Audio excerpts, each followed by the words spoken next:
Titan Zed here, back to do another video review. Sorry I've been away for a while.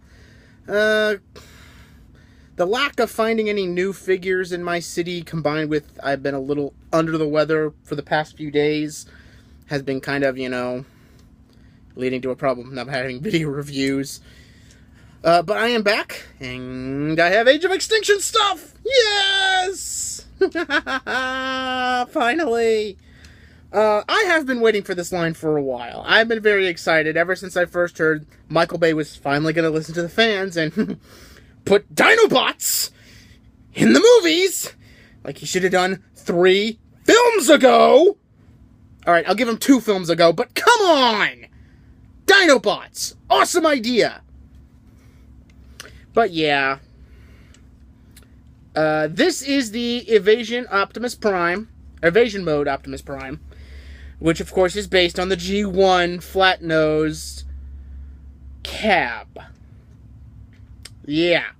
There was more than one fan who kinda got pissed when they first saw this, myself included, going, what?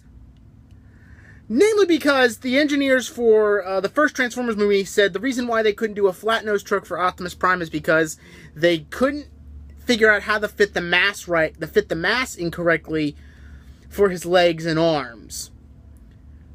7 years later, in nearly 4 films, we have a flat-nosed truck. They figured it out.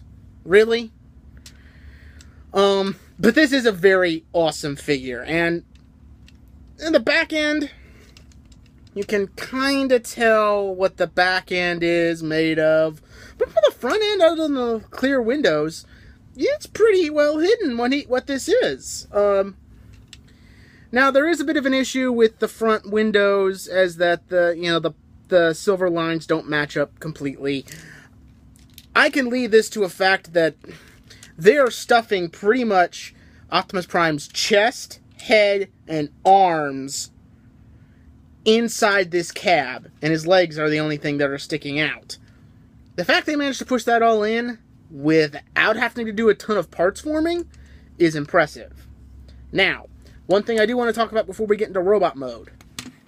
His gun. This thing should look freaking familiar, right? That's because this is almost an exact model of Megatron's fusion shotgun from Dark of the Moon. Now, it says that this is supposed to be his ion cannon. Yeah, no. This is Megatron's fusion shotgun. I have my Dark of the Moon right here. There's a nice little tab at the very end of that, what should be the real handle. There's a nice little slot inside Megatron's hand. Well, other than having some wrist problems, yeah, this fits him nearly perfectly. This really makes me want to go out and buy a second Evasion mode Optimus Prime just to make sure this one has his own gun. Because not only does it fit his hand perfectly, it fits his back perfectly. Seriously. That is awesome. Though, this isn't my favorite mold of Megatron. It certainly is probably one of the coolest things to find out that, nearly 4 years later, Hasbro decides to turn around and give us his gun. Now, as for this Optimus Prime is such a stubborn SOB to transform some days. Some days he transforms just fine. Other days, he is just like, how in the heck did I ever get this back into cab mode? Because it really is a really stubborn transformation. And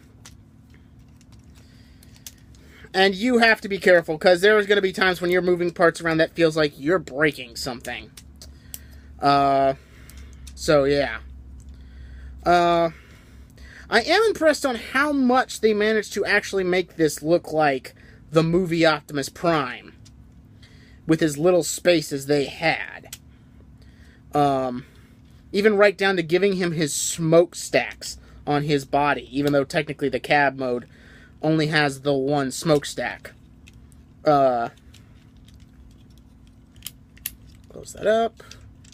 Bring these down, fold those down. bring out the feet. But yes, this is his robot mode. This is pretty good. Now, he is woefully underpainted. There's supposed to be a platinum edition of this supposed to be coming up with a retool of his head with, if you can get a look at his head, it might be a little too bright. Might not be able to focus in on the head as well. If you look in hand, it looks like the unface masked Optimus Prime. All the detail, all the, the mechanical parts that makes him look like he has lips and, a nose and everything. That looks really good. It's a little muddled. Some I've seen that look a little muddled with the silver. Mine's honestly isn't bad. It doesn't look like it's been, drenched in silver paint. Mine's looks like it got a healthy dose, but not like it's, huge globs of it are stuck on his face.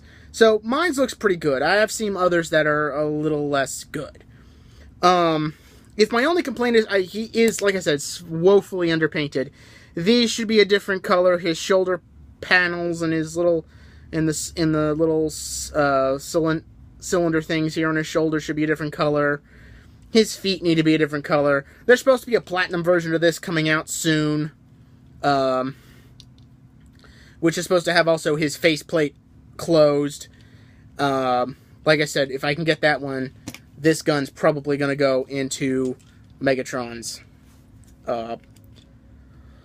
body or parts count. I think the only thing I really dislike about this mold is where Optimus actually holds the gun in his hands.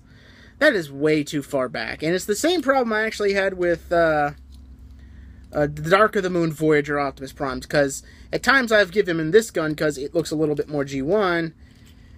I don't know what's with Hasbro and putting his gun putting the handle so far in the center, but yeah. It looks a little goofy, and if there's only one other thing I could complain about, there is literally no peg anywhere on his back or anywhere else on his body for this gun to sit. They literally, all the pegs on the top of the cab and on the back of the trailer hitch all get folded away. There is nowhere to store this gun. That is one of my gripes. But other than that, he's pretty good. I have to say, as a Voyager Optimus, our first looks at him, I have not yet got the leader class. It's that I haven't seen him yet. It's that I just don't have the money, and I had other figures I wanted to grab. Unfortunately, the day I finally could get out and go out and buy these, all the Dinobots were all gone, except for Grimlock, so hopefully another run here in the near future will yield me some Dinobots for us to review. But yeah, this is pretty cool. If you can find him, I highly recommend him. I think he's an awesome figure. If nothing else, to stick him up next to your G1 Optimus. Because, if I'm not mistaken, their cab mobs are nearly the same size. I think the engineers actually compressed his vehicle mode down to be nearly the same size as the G1 cab. So, that would be something interesting. Unfortunately, I don't have a G1 Optimus to prove this to, so someone else will have to prove it. But, yeah, I still think this figure's just awesome. If you can find him, I highly recommend him. Even if you're not wanting to get into yet another movie verse toy set, I think this is definitely a series you should check out. If nothing else, for the very cool Optimus Prime and the Dinobots. So until next time, this is Titan Zed saying I'll see ya when I see ya.